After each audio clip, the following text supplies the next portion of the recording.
आज मी खोबऱ्याची चटणी करणार आहे. या 5-6 मिरच्या घेतल्या, लसूण किसून घेतलं मी, अजून हे जिरं 1 चमचावर, मीठ आणि थोडंसं लाल तिखट 1 चमचा. ते पहिले मी भाजून घेते तव्यावर. ते तवा तापलाय, पहिले मी जिरं थोडे भाजून घेते. जास्ती वेळ पण लागत नाही आणि जास्ती वस्तू पण लागत नाही. 4-5 जिन्नसच लागते, फक्त पटकन होणारी ही खोबऱ्याची चटणी. नॉर्मलच भाजून घ्यायचं, करपून द्यायचं नाही. हे घेतं ताटामध्ये मी काढून घेते.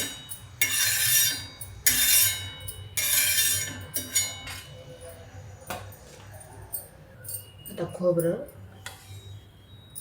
कमी गॅसवरच चांगलं भाजून घ्यायचं, मोठा गॅस ठेवायचा नाही.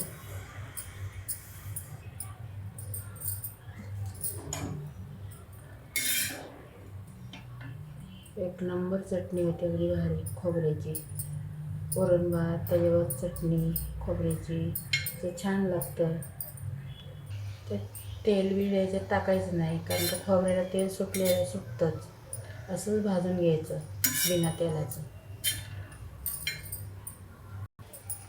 त्याला तर चांगलं भाजलं आहे, असं गवळं भाजून घ्यायचं, जास्ती करपून पण द्यायचं नाही.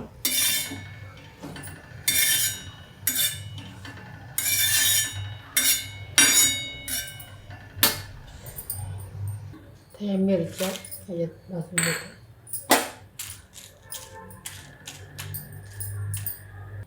अशा भाजून घ्यायच्या. काश्मीरी मिरच्या बेडगी, कलर चांगला येतो चटणीला, मग या मिरच्या घालायच्या. झालेल्या चांगल्या आपण भाजल्या, अशा गवळं आपण काढून घेतो. सगळं असं भाजून घेतलं मी एकच जागी.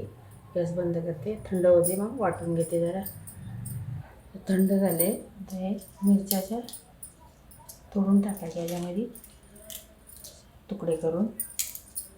हे वाटले जाते चांगलं, तर तुकडे करून एकच जागी मिक्स करायचं आणि वाटून घ्यायचं. ते मीठ, हे लाल तिखट 1 चमचा, लसूण, त्याच्यात सगळे मिक्स करून वाटून घ्यायचं.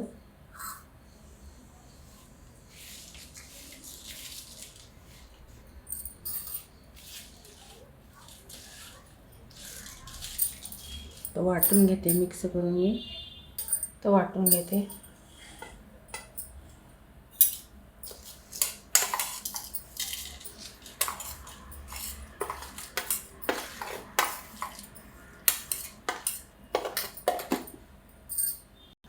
वाटून घेते आता मी. झाली वाटून चटणी खोबऱ्याची. मस्त छान वास सुटला, भारी एकदम सुंदर, अगदी छान. काढून घेते.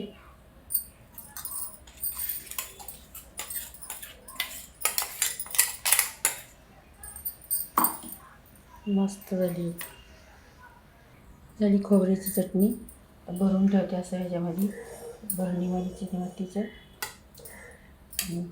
चांगली राहते भरणीमध्ये आणि मस्त झाली.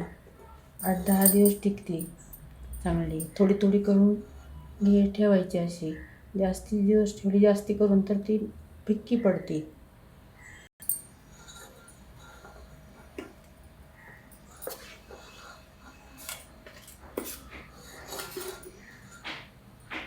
झाली करून अशी चटणी, तर झाकण लावून ठेवून द्यायची. मस्त. माझी रेसिपी आवडते, शेअर करा, लाईक करा. कशी झाली सांगा खोबऱ्याची चटणी.